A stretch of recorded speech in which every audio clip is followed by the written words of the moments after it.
সেই পরিস্থিতি তৈরি হয়েছে। আজকে ভাবার সময় এসছে, ভোট এসে গেছে, কে ফুরফুরা শরীফে ধর্ণা দিচ্ছে, উনি দেখাচ্ছেন এখানে জগন্নাথ মন্দির তৈরি করে। জগন্নাথ কি বলেছে আমার মন্দির তৈরি করবা? গরু মেরে জুতো দান হচ্ছে।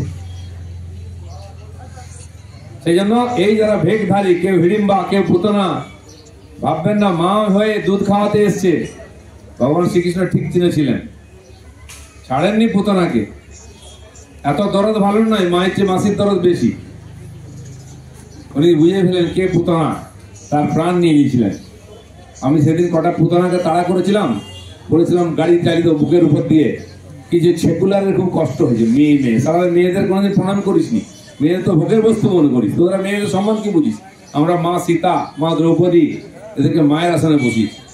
মার আসন সীতাকে বসাবো, এই সুর্পণখাকে আর পুতনাকে কখনো বসাবো?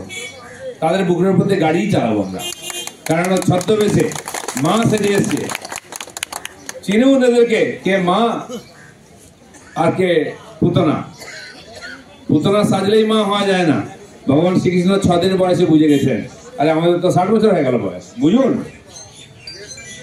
তো সেই জন্য চালাকি করে, চাতুরি করে, লোভ দেখিয়ে কেউ সুর্পণখা সেজে বিয়ে করতে আসছে লক্ষণকে, দিল ঘেটান করে নাক কান কেটে। যদি সত্যি সত্যি ও মহিলা হতো তো তার ছবি তো টিএমসি লোকেরা বাড়িতে রাখতো। আমরা তো লক্ষণের ছবি রাখতাম। যদি পুতনা সত্যি সত্যি মা হতো তার ছবি রাখতাম। আমরা তো শ্রীকৃষ্ণের ছবি রাখি, তার পুজো করি। কেউ পুতনার পুজো করে, আহারে মহিলা, আরে নিজের ছেলেকে দুধ দেয় না, সে পরের ছেলেকে দুধ খাওয়াতে এসছে। বুঝুন কত বড় উদার।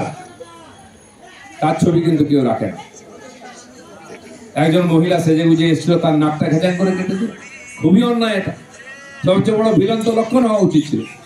আমরা রাম লক্ষণের নাম নিই, সুর্পণখার নাম কেউ নিইনি। অপমান করেছে বলে, যে মহিলাকে বধ করেছে তাকে আমরা মালা দিই, তাকে ছবি রাখি। আর এটা ভারতবর্ষের সংস্কৃতি। মহিলা মানে সে মায়ের মূর্তি, সে ব্যভিচারিণী নয়, সে ছলনাময়ী নয়। আমাদের মা মানে এরকমই হবে, সবার প্রতি সমান দৃষ্টি হবে। তার মাতৃত্বে যারা অপমান করে তাদেরকে কোনোদিন ক্ষমা করেনি এই সমাজ, আমরাও করবো না।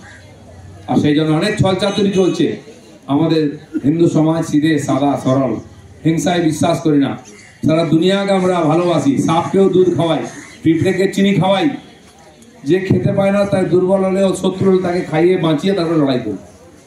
আর যারা চিরদিন আমাদের মঠ মন্দির ভেঙেছে, আমাদের দেবী দেবতার অপমান করেছে, মা বোনের সম্মান লুট করেছে, গৌ মাতাকে কেটেছে, তাদের প্রতি কোনো ভালোবাসার দরদ নয়। ভুলে যান ওইসব সাইকুলারিজম, নাহলে নিশ্চিত নয় যে ভারতবর্ষ 10টা টুকরো হয়ে গেছে।